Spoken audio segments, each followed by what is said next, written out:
siapapun dia. Arab Saudi dalam 3 tahun, pada tahun 2001 sampai 2003, 2001, 2002, 2003, dilakukan penelitian. Arab Saudi melakukan eksekusi mati terhadap 3 kasus pembunuhan yang terjadi di Arab Saudi. Satu kerajaan Arab Saudi hanya terjadi 13 kali eksekusi. Indonesia, negeri yang kalau si pembunuh ketahuan dia membunuh hanya dipenjarakan. Terserah apakah 7 tahun, 10 tahun, 15 tahun, ya. Terjadi pembunuhan dalam satu hari 13 kali minimal. 3 tahun di Arab Saudi 13 kali pembunuhan. Indonesia satu hari sudah terjadi pembunuhan sebanyak 13 kali. Perbandingan yang sangat fantastis. Maka Allah mengatakan, walakum fil qisasi hayah ya ulil albab. Kalau kamu terapkan hukum qisas, kamu nyawanya terjamin aman, hidup kamu terjamin selamat. Kenapa? Orang takut bunuh, Pak. Orang takut membunuh. Beda dengan hukum qisas tidak diterapkan. Jadi keras kelihatannya, tetapi ternyata menyelamatkan nyawa. Kaum muslimin, contoh lagi yang lain. Mencuri lebih dari 3 dirham. Dalam fikih Islam, mencuri lebih dari 3 dirham.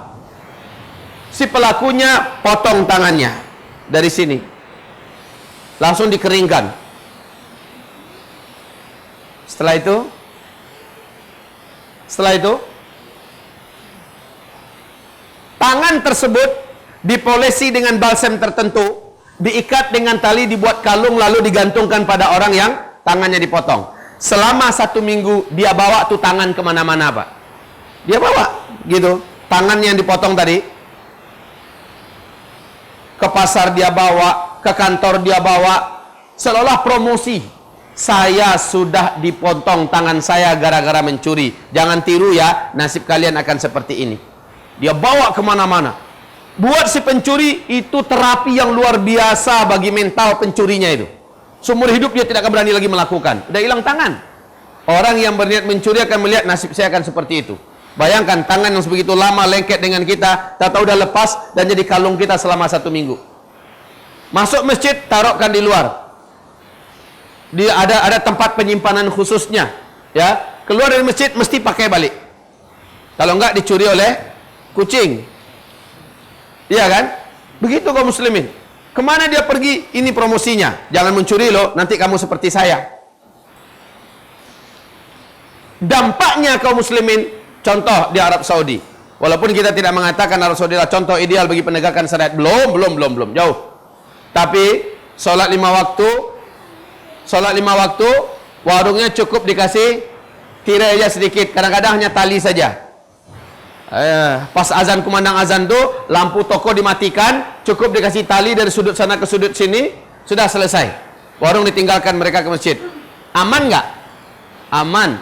Kiok, coba dibuat di Indonesia. Kosong langsung warungnya. Kenapa? Karena hukum tidak berwibawa. 1 kali potong tangan dilakukan, 1 kota bahkan 1 negara aman. Subhanallah. Makanya Ar-Rahmanir Rahim, penuh kasih dan sayang. Kesannya kasar, keras, ternyata mendidik, Pak. Ternyata sangat efektif. Nggak perlu banyak penjara. Kalau di kita kan kebanyakan penjara, betul? Kebanyakan penjara. Biaya orang yang masuk penjara tuh berapa makan minumnya sehari semalam? Sekarang penjara jumlahnya di Indonesia makin membengkak, Pak. Kekurangan stok penjara Indonesia. Polisi akhirnya makin diperbanyak jumlahnya. Betul tidak? Untuk ngejar para penjahat. Ya penjahatnya nggak kapok-kapok. Oh cuma hukumannya seperti itu. Kalau hukumannya seperti hukuman yang Allah tetapkan, orang akan jerah. Itu bukan penjara yang ditakutkan orang, tapi hilangnya selama-lamanya bagian dari tubuhnya. Itu contoh, Pak. Walakum fil qisas hayah. Iqta'u aydiyahuma, potong tangan-tangan mereka semuanya. Kaum muslimin yang kami muliakan, Siapa yang ninju orang lain, debam, tanggal giginya. Dalam hukum Islam, dia harus ditanggalkan pula giginya dengan cara yang sama. Dengan apa dia ditinju? Oh, dengan tangan. Maka cari orang yang genggaman tangannya sama dengan dia. Berapa kekuatan tinju yang bisa menanggalkan satu gigi? Sekian. Maka diatur pula kekuatan tinju yang bisa menanggalkan satu gigi seperti itu. Masya Allah. Seperti itu kaum muslimin. Rasulullah sekali dalam seumur hidup, di masa hidup beliau, melakukan eksekusi yang kelihatannya bengis, Pak, tapi tidak ada selebihnya setelah itu. Apa itu? Beberapa orang ngaku mau masuk Islam, datang ke Madinah. Ternyata cuaca Madinah nggak cocok dengan dia. Mereka akhirnya sakit. Ada yang sakit perut, ada yang macam-macam penyakit yang mereka rasakan. Ini dalam Sahih Bukhari. Lalu mereka ngadu pada Rasulullah, Rasul kami sakit. Maka kata Rasulullah, kalau begitu kalian dirawat di kebun kurma, ada peternakan unta. Kalian minum dari susu unta dan kalian minum kencing unta. Karena memang obat, kencing unta dengan susu unta, obat bagi segala macam penyakit yang diderita oleh lambung. Maka mereka pun dirawat di sana. Setelah sembuh, yang mereka lakukan kejam, Pak.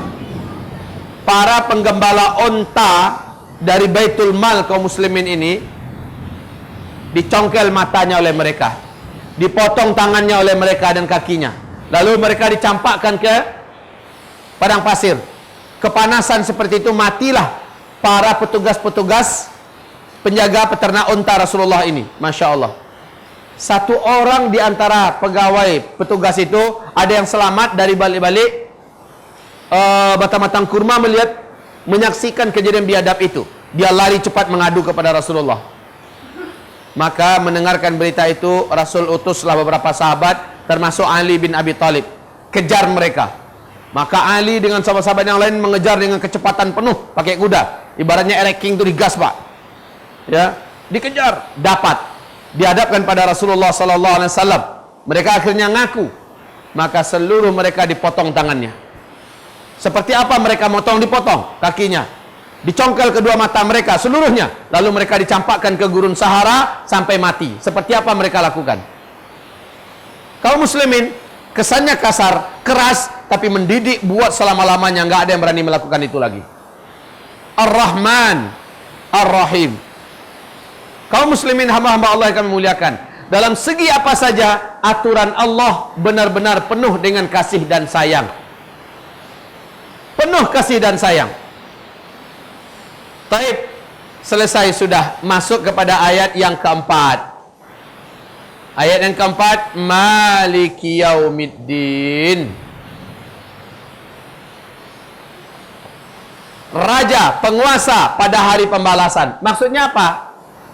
Maksudnya ibarat Allah, seharusnya aturan Allah ini dijalankan di dunia oleh para penguasa, karena yang berhak dan punya wewenang serta punya kewajiban menjalankan aturan ini adalah para penguasa. Harus. Tapi kenyataannya banyak nggak para penguasa di dunia ini menolak aturan Allah? Banyak tidak? Mereka malah menjalankan aturan yang mereka buat sendiri, atau aturan yang dibuat oleh makhluk-makhluk dari barat, makhluk-makhluk dari timur. Mereka campakkan aturan Allah. Baik, kalian tidak mau jalankan aturanku di dunia? Oke, ingat ya, pada hari kiamat ada hari kedua loh, hari yang selama-lamanya. Di sini kalian akan masuk dalam persidangan saya. Saya rajanya. Kalian di dunia yang merasa sebagai raja-raja kecil, tak tahu diri, padahal kalian numpang di kerajaan saya. Walillahi mulkus samawati wal ard. Kerajaan Allah seluruh apapun yang ada di langit, dan kerajaan Allah apapun yang ada di... Ini hamparan kerajaan Allah. Mestinya aturan Allah nggak yang dijalankan di kerajaan Allah ini? Betul nggak, Pak? Mestinya aturan Allah nggak yang dijalankan di hamparan kerajaan Allah ini? Tapi kebanyakan orang-orang yang mendapatkan sedikit titipan amanah kekuasaan sombong. Tidak dijalankannya aturan Allah di wilayah kekuasaan kerajaan Allah ini, di bumi ini. Maka Allah punya perhitungan dengan orang-orang itu. Malik Yaumiddin. Hanya dia satu-satunya raja. Sebenarnya di dunia ini satu-satunya raja di langit dan di bumi hanyalah Allah. Tapi Allah Masih belum buat perhitungan kalau ada orang yang menentang kerajaannya. Di akhirat nanti nggak ada cerita. Para penguasa-penguasa yang dulu enggan, keberatan, dan tidak mau untuk menjalankan aturan Allah di dunia, di akhirat berurusan dengan Allah Subhanahu wa taala, raja pada hari pembalasan. Saat itu dia dibalas. Saat itu dia harus merasakan. Inilah rahasianya kenapa setelah Ar-Rahmanir Rahim masuk Maliki Yaumid, penekanan kepada orang-orang yang tidak mau menjalankan aturan Allah di dunia, bahwa dia akan dituntut oleh Allah pada hari kiamat.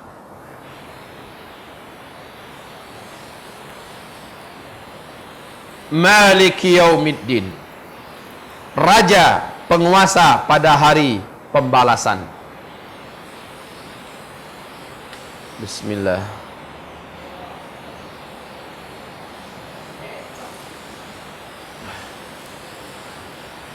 Masyiral muslimin yang kami muliakan, agak berat juga ya ngelawan hujan. Suara apa? Raja pada hari pembalasan. Semua raja-raja di dunia ini, Pak, kalau melakukan kesalahan, mereka bisa cari cara untuk lepas agar tidak kena dalam hukuman.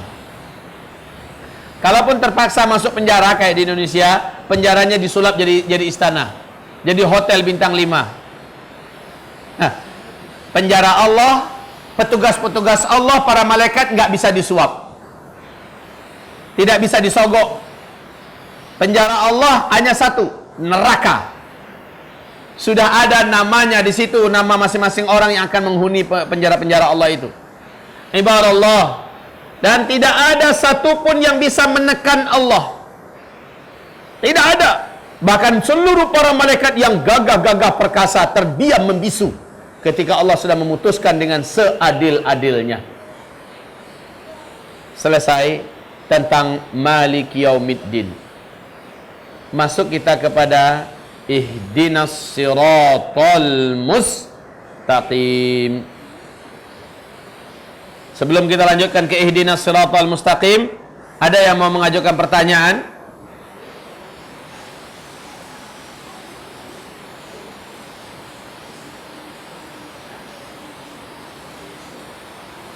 Nah, silakan.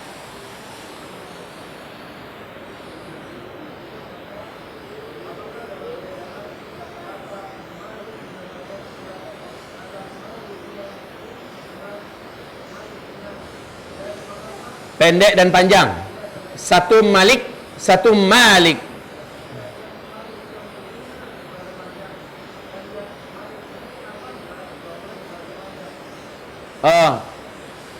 Masyiral muslimin, perbedaan bahasanya ada. Malik dengan Malik. Tapi kembalinya di sana juga ya. Ada salah satu qiraah yang membolehkan baca dengan Maliki Yaumiddin. Ya. Maliki Yaumiddin, seperti Malikin Nas, Malikin Nas, ya. Ibarat Allah yang kami muliakan, ada nggak perbedaannya? Kalau secara bahasa sedikit ada perbedaan, tapi intinya sama-sama majikan. Malik lebih penekanannya kepada kediktatoran. Malik dipanjangkan, kediktatoran maksudnya dia penguasa yang maha mutlak. Ya, kalau Malikin Nas, Malikin Nas, sang pemilik manusia. Siapa yang berhak mengatur manusia? Ya, siapa yang memiliki manusia? Allah Subhanahu wa taala. Malik, rajanya manusia. Malik, rajanya hari pembalasan. Allah Subhanahu wa taala. Kalau pemilik, masih kemungkinan ada nego-nego sedikit lah. Masih ada tolak ansur istilahnya sedikit. Tapi Malik ini sudah statusnya sebagai seorang raja yang keras. Di hari kiamat Allah nggak bisa disogok. Di hari kiamat Allah pakaikan kalimatnya Malik, bukan Maliki Yaumiddin. Walaupun salah satu qiraahnya membolehkan dengan Maliki Yaumiddin. Membolehkan. Hanya yang masyhur dan yang dipakai dalam Mushaf Utsmani adalah Maliki Yaumiddin. Paham? Baik. Anda juga bisa mengunjungi Facebook kami di facebook.com/amanahinsanmadani atau bisa tonton kami di youtube.com/sahabatyamima. dan follow Twitter kami di twitter.com/@sahabat_Yamima.